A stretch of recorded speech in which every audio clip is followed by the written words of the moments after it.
So, for example, module 1, okay, you'll see 15 to 20-minute videos over here. So for module 1, I have lecture 1, lecture 2, lecture 3, lecture 4, lecture 5, lecture 6, 6 videos.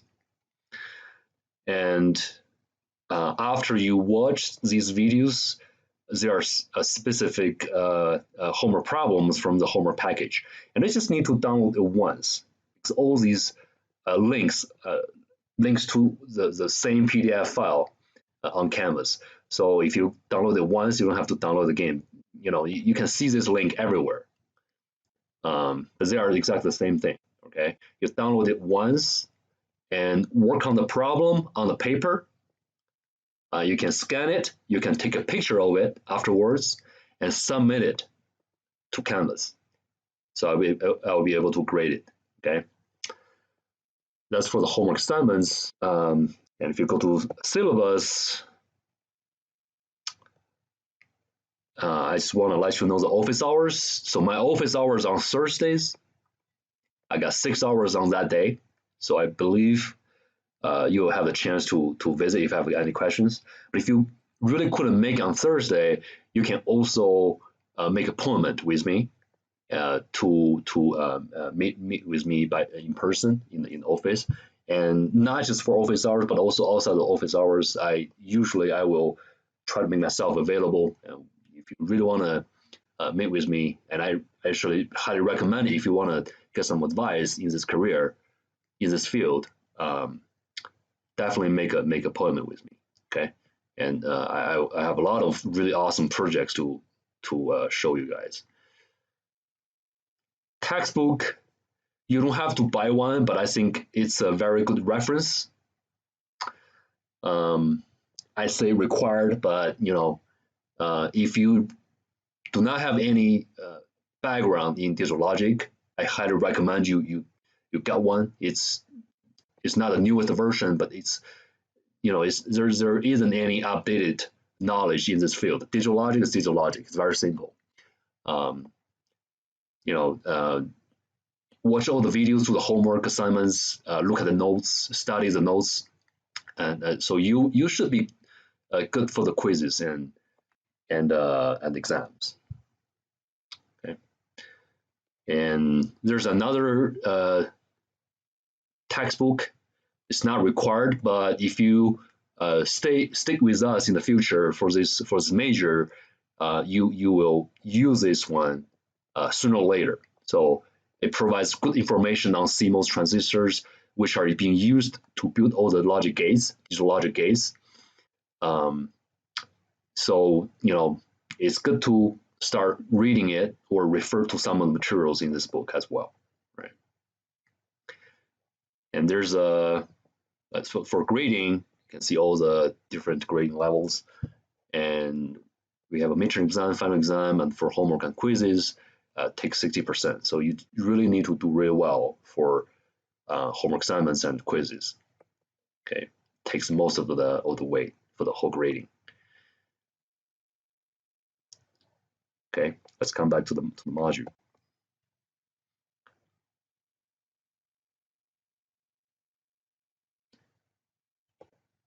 So starting from this week, I hope you guys can start working on the videos and homework assignments because if you look at the dates, this homework assignment is due, I think, somewhere around 2 weeks from now. And if you look at the assignments, the way I collect all these assignments is pretty much bi-weekly. If you look at homework 1, it's from here, and then 2 weeks later, it's homework 2, 2 weeks later, homework 3, and this one takes 3 weeks because there will be a midterm exam in between. That's why I delayed that a little bit, so you get some time to prepare for the midterm exam, which takes 20% of the whole grade. And after that, it's another 2 weeks, and then I think this is about 2 weeks as well for a hands-on project. Okay. For quizzes, the way you are going to receive the quizzes is from either by email. I have to explore this a little bit. Should I send it by email or I think I will post it here because I designed these quizzes as homework assignments. Just let you know. Okay, again, these quizzes are homework assignments in Canvas. So the way you turn it in is like you turn in assignment, homework assignment. Okay, so I will grade it afterwards. But they are not available like the homework assignments over here because I don't have them ready yet. So you'll see them at 9 a.m. on these Saturdays. Another thing here is the quizzes and exams you guys have to do at the same time. So that's why I put it on Saturdays. If you cannot make it on Saturday morning for these quizzes or exams, you should let me know ahead so we can have a different schedule for you. Okay. I know it sucks. Sometimes you have something else to do during the weekends, but because it's an online course, that's one of the best options I have right now. But I can make individual accommodations if you really couldn't make it. Just let me know. All right, just send me an email, and I'll be able to accommodate you. Right. Otherwise, everyone should do the quizzes at the same time, and also the mission exams at the same time on these Saturdays over here. So expect the quiz will be available on Canvas at 9 a.m. and you'll start working on it. And after you are done with it, take a picture or scan it. Probably don't have to. You have the time to scan it. Just take a picture and submit it, the picture to Canvas. You can see that you only have a 20 minutes window here, so you can expect that there will be only like 1 or 2 problems in there, right?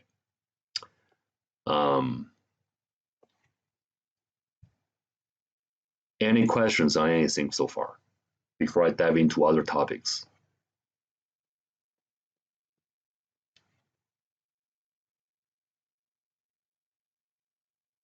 All right. So I have one simple question for you guys, and I hope everyone can try to answer it. So what do you think you are going to learn in this class? Have you ever heard about digital logic in the past?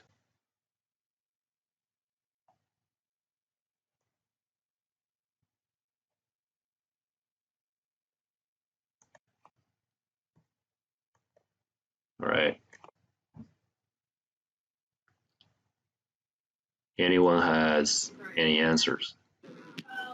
Are we going to learn kind of like the basis of how a computer thinks, operates according to digital logic? Yeah, that's right. Any other answers here?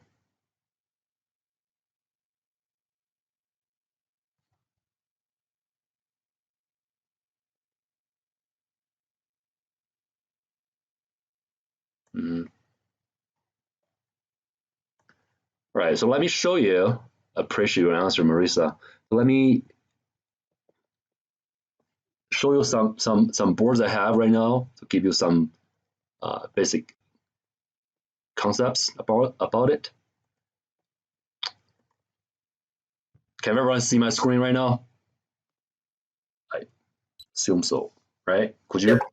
Okay, cool. I see it. All right. So the digital computer does not recognize any other numbers, decimal numbers. They can still work with decimal numbers, but the way it works is just working with 1 and zeros. Okay, and you must have something, a device, to implement these 1 and zeros in the computer, which are transistors. The transistors only have 2 states, on and off. Okay, that's how the computer can form all these different numbers. And the way they form these numbers is using a different number system. It's called binary. Right? So you will be able to learn all the different number systems in this class in the first week. And so you know that how to use the transistors to build digital logics, digital blocks.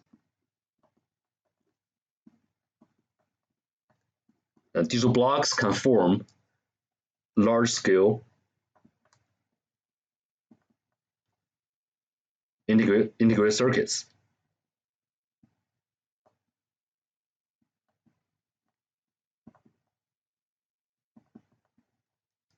Okay, so the pathway to your career, if you are interested, I assume everyone is interested in this topic. That's why you are in this class.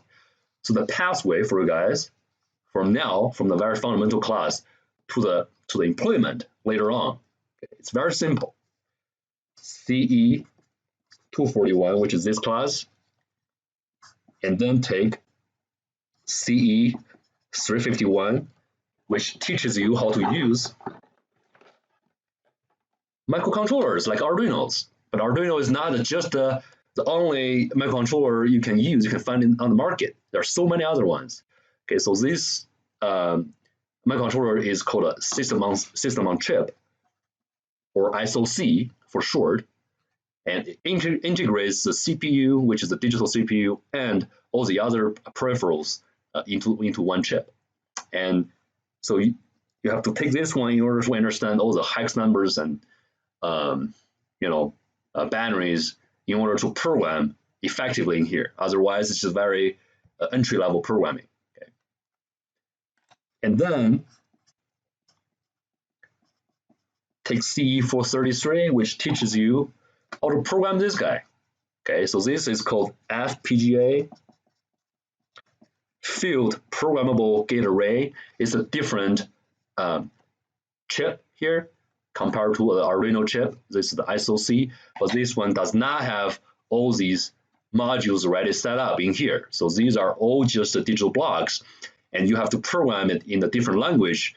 Compared to here, it's a C++, but in here you have to program it in a hardware description language. It's called HDL. The one we are going to learn is called Verilog. Okay, and in the past semester for the students just graduated from my lab, and they took this class in their very last semester in their senior year, and they were able to secure an FPGA job in the national lab. Just let you know. Okay, so this one has a huge market in the industry. The reason is they just don't want to use these general purpose CPUs. They want to prototype their own ICs or integrated circuits in order to perform on something. Okay, if you open up the boxes in my lab, it's a flow cytometer being used for biology experiments, and you can see that there are 5 huge FPGA or these ones, 5 FPGA blocks on the motherboard. And the reason they have to use FPGA is because they cannot find a application-specific microcontroller like these ones to be used for their motherboard, right? That's why they have to hire engineers to design application-specific integrated circuits on FPGAs, right? So this one has a huge market, but if you are joining an interview, when you are in the senior year, join an interview for digital design,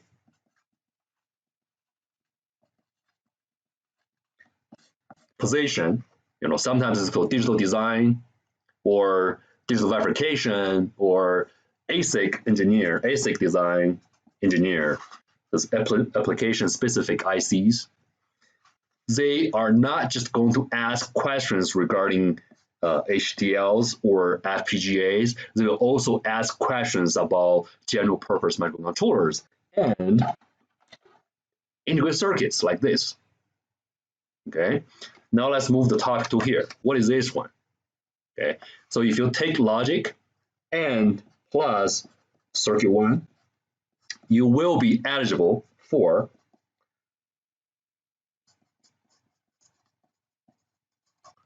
Engineering 338. And probably later we are going to change the title to CE338. And in this class, you are going to learn how to build integrated circuit chips instead of just using their chips. Okay, you use the chips here, and you use the chip here. And in this class, you are going to learn how to build the chips. So here's a silicon chip in the middle, and we are pretty much the only institution in Colorado are doing this. And last time I met with a faculty member in Notre Dame University, and they have a English circuit design class, and they're not even using the process we are using. So whatever they have been using is a 500 nanometer technology on their server, and which is a 400 no, sorry, it's a 40 years old technology. But we have a server set up already, and we are trying to tape out or fabricate the chip under the 180 nanometer technology. Even though it's still not even close to whatever the most modern technology you can find in the modern smartphones, which are like 5, which defines the smallest length of every single transistor in your smartphone. Okay, so this one was built under the 500 nanometer technology. We designed and fabricated 4 years ago. And in the past semester in the senior SAM team, we fabricated a chip under 180, where we just received all the copies of the chips a couple weeks ago, and trying to verify it later. So these are the chips we received from TSMC, okay, which is the largest semiconductor manufacturing company on this planet. All right, I'm going to introduce a lot more information later on. I mean, there are so many things to talk about. They are super interesting and helpful for you guys, not just to help you guys understand what's going on inside the computer, but also help you to get a job, which is the most important thing. And this is another microcontroller we have been using. It's very popular in the industry as well. Compared to Arduino, it's just more powerful. This is the 8-bit. So after learning this class, you will know what a bit is. Okay, this 8-bit, this is 32-bit, and this is not able to handle an operating system, but this guy can. Okay, in the future, you're going to do a lot of parallel computing and many tasks, too many for this guy to handle. So I have to use a more powerful one and use real-time programming instead of just programming under C++ as one single loop, and you need multiple tasks to be executed at the same time using the one millisecond time ticks or something. Okay, and these are a little bit older technologies, but they still are being sold right now, and we are partnering with a company right now trying to fabricate a chip from this FPGA version of the company. And so the person who invented this microcontroller, or the 6502 microcontroller back in 1980s,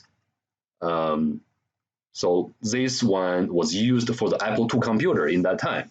And now it's being converted into an FPGA version. So the whole thing here, that's a CPU, that's ROM and RAMs, and I/O ports. The whole board right now has been transformed into here, inside the FPGA chip. However, they still do not have a dedicated SoC chip under the 180 nanometer technology. So that's why we are working with the company right now in the senior SAM project, trying to fabricate a dedicated integrated circuit from this FPGA version.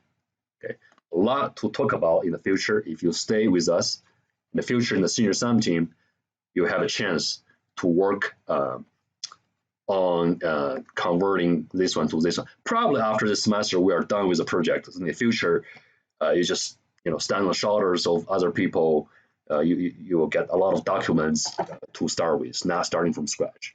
But these are all the experience you do want to get during the for college experience in order to pass that interview in the senior year. Can be in the spring, can be in the fall, doesn't matter. I've been telling my students, I can test if this guy who is interviewing with me, if this guy is a fake engineer or not, just by one simple question. So you need to work on as many projects as you can during the 4 years. Luckily, you guys are still in the very early stage in the college.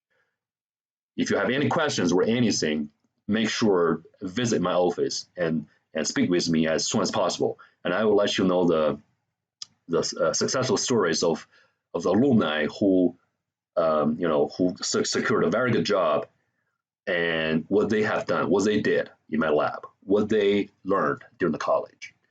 It's very critical for you guys, I think. And so this is the map. Okay, this is the map. The reason that the alumni or one of the person just graduated from the college secured FPGA job is because he took my CE433 and did 12 projects in the class. In a lot of other places, after the whole semester, probably the professors are just keep talking in the class, in the lectures, without letting students to work on specific projects. But in my 433, I do not talk too much during the class. What I did is, if you go to my website, let me show you.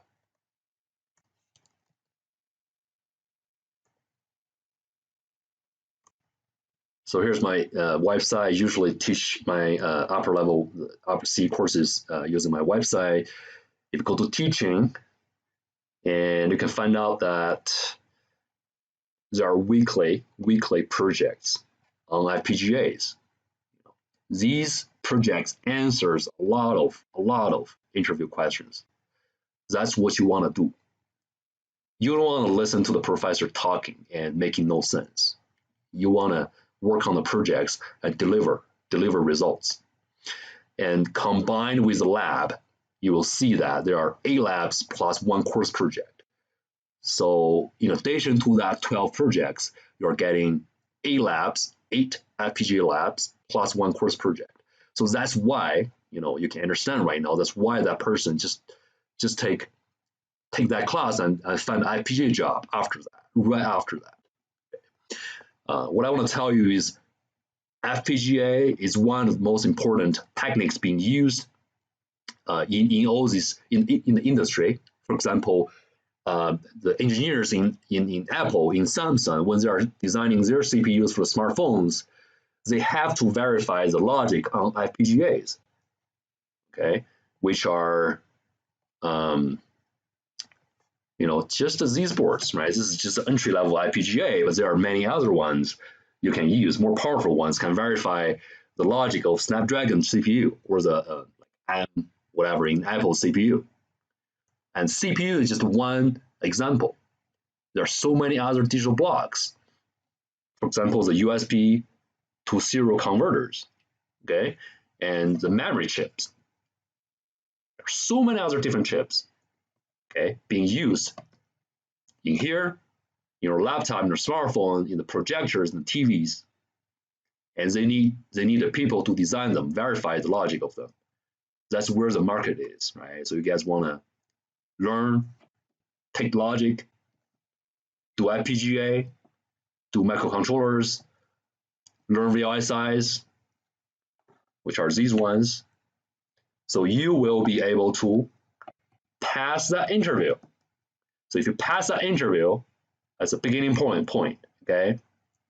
You get a lot of experience in that company that you can transfer to others easily. But now you need to prepare yourself to start that career. That's what you want to do. These are the 3 most important courses in the curriculum. There are other important ones. So after this one, there's another required one. It's a CE432. You will get a lot of PCB design, printed circuit board design. So all these are PCBs. Okay, so you need to know how to design these PCBs. So you'll learn how to do it here as well. And there are many other ones that are important, but these are the core CE classes you need to know. Okay, you want to prepare for that. You want to take that as soon as possible if you think you are capable. Okay, in order to secure a internship sometimes in the summer, and eventually a formal job later on. Okay. I do have a lot of experience in these areas, and I can give you another example of the one I worked on in the summer.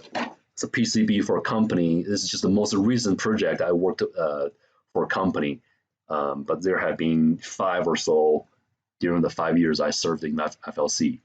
So this is the one I've been working on in the summer. I mean, I was thinking I can finish it just in a couple of weeks, but eventually it spans for, 2 months and 3 months. Pretty much took 80% of the time on my summer. And there are so many engineering considerations in here. And if you want to know how to design PCBs, you need to take this first, and then this, and then this. Okay. And I can let you know one of the student, and this is another student who secured another job for my lab and secured a job somewhere else. And they ask a lot of questions about PCB design because that's an electrical engineering position. And since he designed so many PCB boards in my lab, and he just did the interview in the lab, directly in the Burnhole 602 lab. So whenever they ask any questions, he was able to grab a PCB board in the lab and show him whatever he designed and what are these and all these design considerations in there. Okay, important skills to learn. If you want to become a successful engineer, specifically electrical and computer engineer, you need to learn how to do this. You need to how to program this, how to program this, how to design this, and that's it. Okay, very clear pathway to employment. Just need to follow.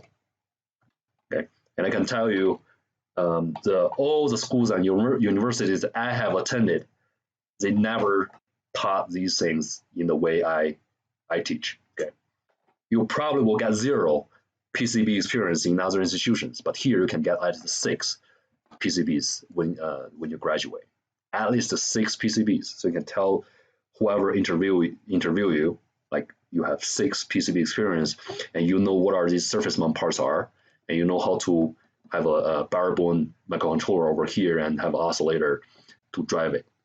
Okay, you have to do it in order to answer these questions. Again, like I said, I will be able to know if you're a fake engineer or not by just one question, one simple question. So you have to do this, go through this, right? Any other questions from this? I have delivered all the message I want to deliver for this class. And after that, I'm not going to have any official meetings in the semester. The only times we are going to meet would be the office hours. So a very quick quiz question. Which day are these office hours? Which day in the week? Do I have the office hours? Thursdays. Yeah, Thursdays. Okay, check all the hours. Hopefully I can meet with all of you guys, but if not, it's okay, as long as you know what you are doing. All right. Any other questions before we call it?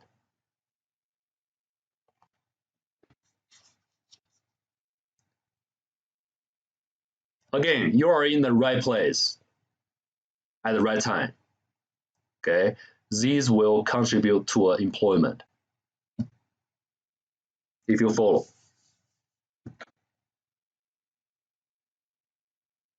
All right. If no questions, let's call it. And I'm super tired for the first day of the week. I'm gonna go to Steamworks for some beers. And okay, we'll talk to you guys later. Thank you. Okay, bye.